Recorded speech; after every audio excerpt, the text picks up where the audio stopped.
أعوذ بالله من الشيطان الرجيم بسم الله الرحمن الرحيم قال رب اشرح لي صدري ويسر لي أمري واحلل عقدة من لساني يفقهوا قولي السلام عليكم ورحمة الله وبركاته হিজরাদের ব্যাপারে আমাদের সমাজে যা কিছু বোঝা হয় এবং যা কিছু আমরা হিজরাদের ব্যাপারে চিন্তা ভাবনা করি সেগুলি কতটুকু কোরআনের দৃষ্টিতে সঠিক। আমরা যদি দেখি শিক্ষাঙ্গনে এরা যদি পড়তে যায় তাহলে সেটা আমাদের কখনো পছন্দ হয় না। কোনো জায়গায় যদি এরা চাকরি করার জন্য যায় তো আমরা ইচ্ছা করি না যে এরা চাকরি করুক, আর চাকরিদাতারা এদেরকে চাকরি দিতেও চায় না।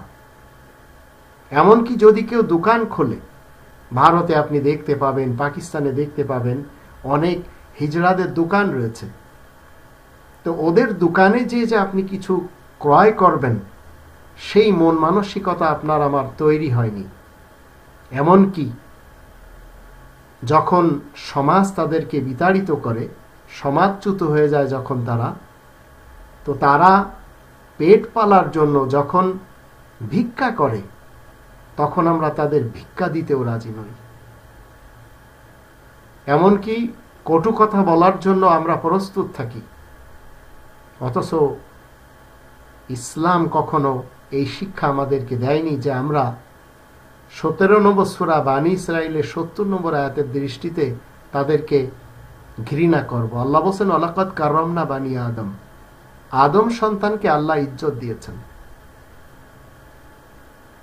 যারা আমাদের মাঝে মালদার রয়েছে, ধনদৌলত যাদের কাছে রয়েছে, ধনবান যারা রয়েছেন, তাদের জানা উচিত 51 নম্বর সূরা যারিয়াত এর 19 নম্বর আয়াতে আল্লাহ বলেন ওয়া ফি আমওয়ালিহিম হাক্কুল লিসাইলি ওয়াল মাহরুম।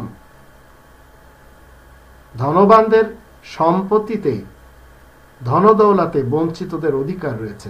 এখন যদি কোনো হিজড়া আপনার আমার কাছে হাত পাতে আর আপনার যদি দেওয়ার যোগ্যতা থাকে তাহলে আপনি কেন দিবেন না?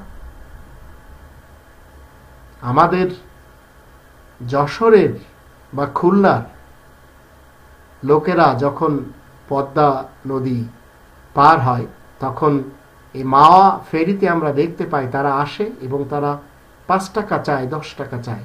তো 5-10 টাকা যদি আমরা দিয়ে দিই তাহলে তাতে এমন কোনো ক্ষতি তো আমাদের হবে না। তাদের পেট রয়েছে, একটু ভালো দৃষ্টিতে যদি তাদেরকে আমরা দেখি তাহলে সমস্যা কোথায়? আল্লাহ আমাদের সবাইকে তৌফিক দান করুন, অন্তত আমরা যেন তাদেরকে খারাপ নজরে না দেখি এবং তাদের ব্যাপারে কখনো খারাপ মন্তব্য যেন না করি।